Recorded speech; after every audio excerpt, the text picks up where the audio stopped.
ịgwa gị tata anụwa bụ ife mere ndị ụka ji eje ebute Virgin Mary.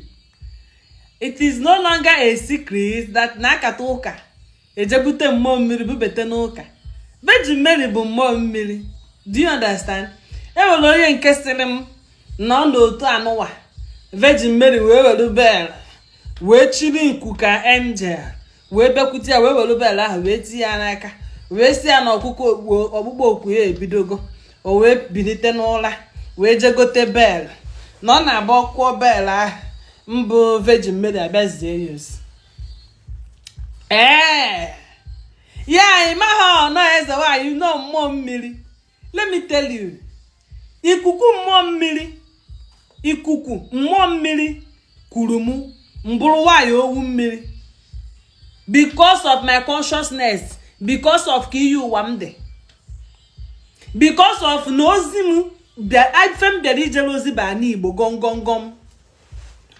Ozi m bụ ozi a na-akụghị mmiri, mana ikuku ahụ ga-ekwu gị n'ụka. Ofu ikuku mmiri ahụ ga-ekwu gị okwuo gị chee na ọjọọ Virgin Mary. Ọ ka bụkwa ikuku mmụọ mmiri. Let me tell you, amụma bụ ife mmụọ mmiri ji eme ọgụ. Ma iwe kọlụ ma iwere kọlụ imechara afọ ụzọ o ife eji eme ọgụ, o ife ndị mmiri ji asị thank you for being our own, well equipped. Agwọmọrịa bụ ife ndị mmiri ji eme ọgụ. You can even be a healer without having call. If you have call, it's even better for you. Hello. Okwom no be omem n'ọnụ. O ife ndị mmiri ji eme ọgụ. Anụmụntị. O ife ndị mmiri ji eme ọgụ. Second guessing people. O ife ndị mmiri ji eme ọgụ. Ife mmadụ ịmarụ na ọ dị njọ. O ife ndị mmiri ji eme ọgụ. Ife mmadụ ịmarụ na onye a bụ onye ọma. O ife ndị mmiri ji eme ọgụ. Ịlụ onwe gị ụka ifu ya n'anya.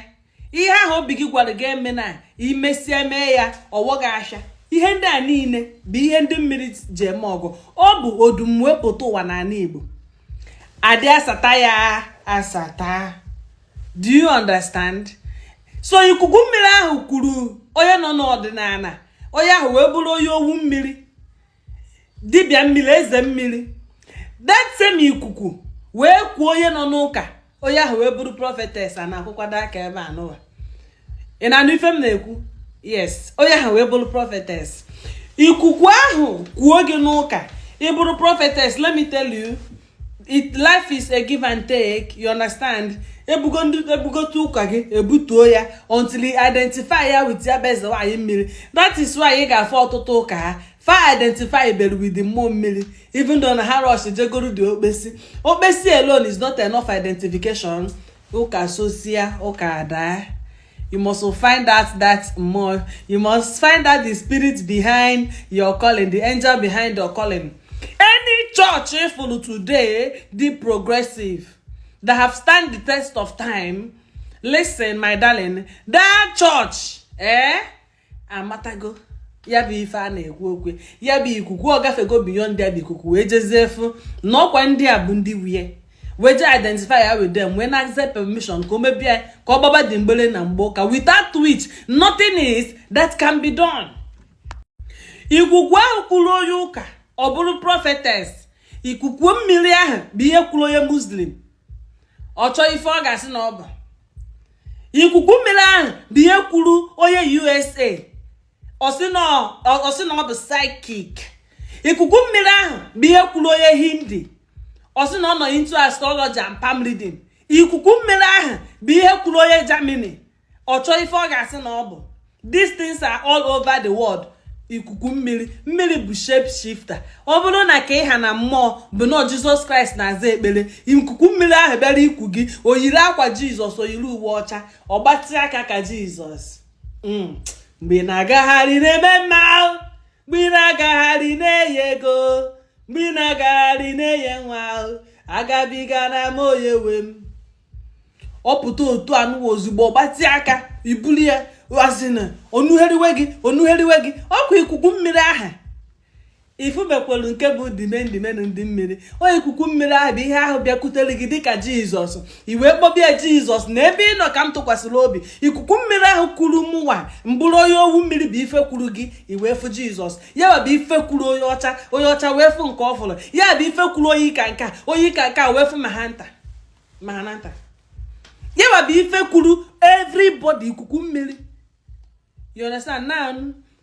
Spirituality bụ ị na-esozi ị na-amatazi kedu ife bụzi ife afọ beyond what you see. Hello, your spiritual growth is beyond what you see. What is the truth? Ikuku mmiri ahụ nwere ike jiri nne gị ewula ọbịa kasie gị obi. Ikuku mmiri ahụ nwere ike jiri nna gị ewula ọbịa kasie gị obi when you are not even thinking. Now be raising your consciousness. So nchịkọnata okwu na ife ndị ụka jeje ebute okpesi Virgin Mary. Ife jeje ebute okpesi Virgin Mary bụ to identify with mmụọ mmiri.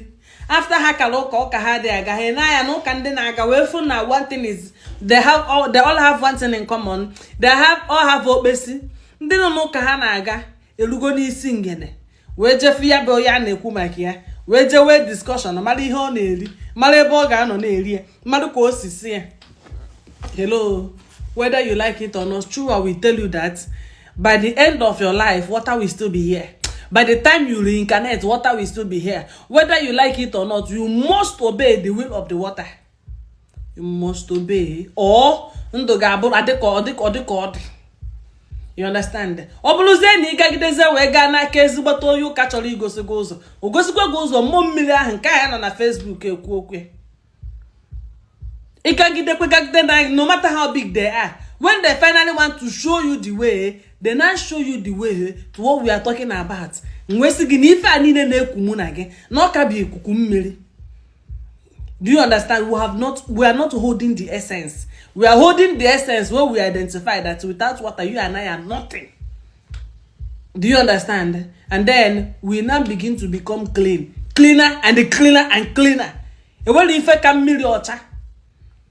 The main ndị mmiri a na-ekwu okwu ewere ife ka ha na adịmọcha m na-ekwu okwu ya bụla adịmọcha skin. Hello, ezitego m mmụọ mmiri nke dị ojii nke na-eji gba mara ezigbo mma dịka wa agbọghọbịa otu bịa dịka otu bụ mochitere m ka ndị mgbe ndị na-agbọghọbịa. Do you understand? All these things are shape shifters. Mmụọ mmiri bụ shape shifter. So ikuku ekwuo gị na Muslim ekogheriwe until before you ị ka ga-achọtakwa as in na Muslim ị ka ga-achọwakwa beyond ikuku mmiri ahụ kwuru gị. Beyond ikuku mmiri ahụ mere gị oyowu mmiri ya abịazikwa chọba beyond ka ị matazie what is and what is not the truth as you are seeking ka ị na-asọ nsọ ka ị na-adị mma ka ị na-adị ọcha ịghọta ka mmụọ na-adị powerful ka ọ na-abịakwute gị ka ị na-amazi beyond ka ị na-ama beyond. Ọ bụrụ na ị na-anụ ihe na ntị gị ị na-anụ voice nwoke ọkwa ikuku mmiri ahụ na-ekwu gị dị ọkwa shọ na voice nwoke daalụ.